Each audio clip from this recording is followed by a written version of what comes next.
Good evening. Uh, I'm Jason, and this is not the IPR Game Room. As you can clearly see, I am taking a shot at recording a video tonight. Ooh, looks weird looking at yourself. About a product without being in the IPR Game Room. I thought I'd do it from home. This is my home library behind me. And so as you can see, it's actually not filled with role-playing game books. Those are all at the office, at my bookshelves there. So I thought tonight I would talk about Corsairs, which is a little zine-style game published by Cardok Games and written by Giles Pritchard. Now, we've been getting a lot of these little zine-style games in at IPR lately, and I'm pretty excited about them generally. They're really neat. I've been thinking back. I've been reading a bunch of them, preparing to review them for the channel, and thinking back to my own, childhood in the 80s and 70s even, being that I got my first role-playing game book in 1978. I'm thinking a lot about just how much you get when you pick up these modern little zine games. I mean, there's so much here, and there's so much playable wonderfulness in a book like this, and it's so well thought out. Back in the day, back when I was a teenager, you were pretty happy if you got a little kind of small press, kind of off the beaten path role playing game, and there was just like some good ideas somewhere in your 300 page 8.5 by 11 book. And you read something like Corsairs here, and I got to admit, really, Giles has packed so much good stuff into, 31 pages. We've got 31 pages here. And it even has an index, which is something many small role-playing games sadly lack. It has even has an index in the back, you can see here. And there's just so much here.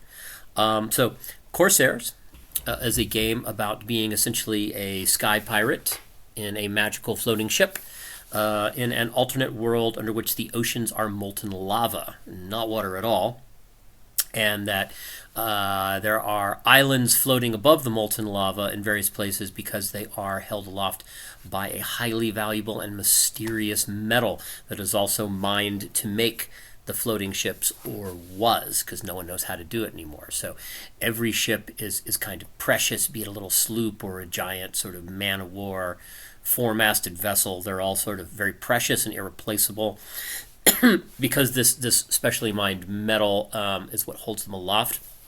One of the neat things about this little book is it talks just enough about the setting.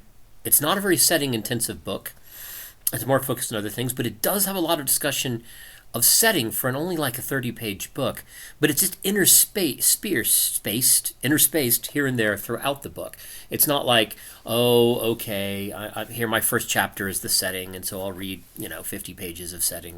No, there's maybe 5 pages amongst the 30 of setting, and it's all kind of interspaced throughout it in the forms of little flashbacks by NPCs talking to you about the setting. So you play essentially a sky pirate, or possibly a revolutionary.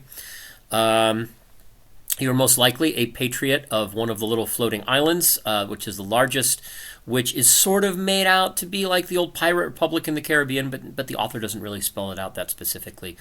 So you may just be sort of robbing merchant ships or for loot, or you may be attacking imperial ships as sort of a revolutionary, trying to sort of drive them off your home, which is a little floating island that is sinking ever lower because the various empires of this setting are slowly mining the floating metal out of it and causing it to sink ever closer to the sea of molten lava.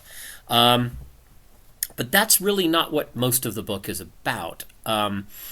This book has a very clever little gaming system. It sort of reminds me, not in its design, but in its sort of goal, maybe like Fate like Fate Accelerated, one of the simpler versions of Fate, or maybe like Powered by the Apocalypse, in that it appears to be going for a sort of hybrid, and I find this very appealing. I always liked Fate Accelerated a great deal. Sort of a hybrid between a traditional role-playing game system and a storytelling system. You do have skills in this. You are a certain level of good at it. There is a damage tracking chart where your character can get a certain level of hurt. There's kind of an exploding dice system where well, here I should get specific with some of the terms. Luck's pretty important in this. Both good and bad luck result in exploding dice. You play it with d6s. But the whole concept of the game, as far as its game system, revolves around something called the draft. And the draft is how many dice you get and sort of what you roll, and whether these are successes or failures, and whether the d6s explode or not. You also have dice that are rolled against you at the same time to try to knock out your successes. And these can explode in the reverse direction if you have bad luck as opposed to good luck. I find the little game system in this very appealing. Fun. I'd like to play it. Oh, look at this. Oh, it was crowdfunded. 236 backers. Man, I've had projects that had fewer backers than that. That's pretty good. There's a bunch of discussion of in the back. There's a little glossary of the sort of NPCs you might meet in the game, which is very helpful. And the way the sort of conflict system in the game works, you can encounter groups of people as well, and you have to have conflict with the group. But again, that's partly not exactly what the game is about. A lot of what this game is focused around is the business of being a pirate. There is a system, a three-step system, where first you have to sort of gather intelligence on your target, then you have to pursue your target, then you have to board and seize your target. And there's a whole wonderful little ship-to-ship combat sort of system where your characters use their various skills to accomplish these one after another, these three-step process of being a pirate. Intelligence and tracking, then the chase, and then the board to get the ship. There is a system for creating your ship in here. There's a system, again, for creating your characters. And which just amazes me is how much of a really wonderful, playable little game this is. And how when I was reading it, I kept thinking about how much I would like to play it. I was constantly struck by how fun it sounded to play. All in 30 pages. So if you're interested in getting Corsairs, by all means, check on the link below and purchase it from Indie Press Revolution. Also follow us on the social medias, Facebook, Twitter, and Instagram. And remember, Corsairs, when pursuing an Imperial ship through the sky, make sure you have more cannons.